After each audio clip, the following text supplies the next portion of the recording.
Sanket, I think opposition has no other option than to come together. If the opposition don't come together, then I don't see any future for the opposition in 2024. Why I'm saying so? Because, but if they come together, there will be a serious challenge to Mr. Modi, even if he's the best prime minister according to the BJP. If you look at if you look back, if you go back in history, you take the example of the Congress party. The Congress party always had more than 40% vote share. You take 52, you take 57, you take 1962 elections. But in 1967, when the opposition unity index was very high, there was a drop of 4%. In 77, again, the opposition unity index was very high. Again, there was a drop of 8% in Congress vote share. In 1989, when the opposition unity index was very high, again there was a drop of 6%. So this was the time when there were hardly any regional Kshatrap except N.T. Ramarao as someone like us.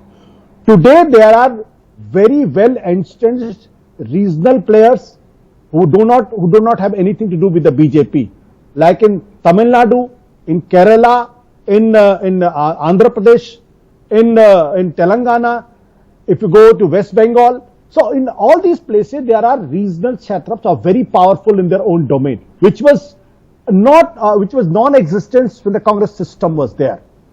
So if all the opposition parties, they come together, BJP has got only 37% vote share in 2019, 31% in 2014. So if opposition comes together, if you compare, then they'll be able to reduce the BJP's vote share climb. They can reduce the BJP vote share at least 3 to 4%. If that happens, then the BJP is in the firing line in 2014. Which is what the Bihar 2015 experiment was. Which is what the Bihar experiment was, but it failed. And you know, traditionally, if you see, whenever there has been a contest against a very strong dominant political force, it has worked for a very short period of time. 77, 89, then in 96, and then eventually there was, of course, coalition very successfully taken forward by Atal Bihari Vajpayee, and then 2004 to 2010. But we have seen failures also when opposition ranks come together, but there is no social glue that keeps them together. Sanket, I think that was an era when coalition politics was not in vogue in Indian political system.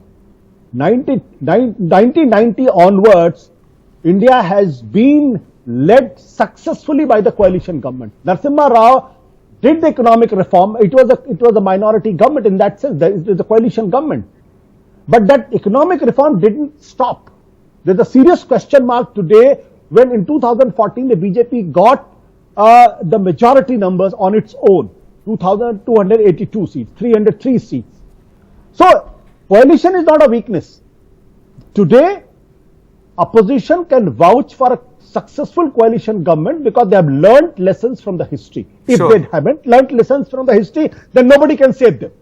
I'm only putting before you a theoretical position.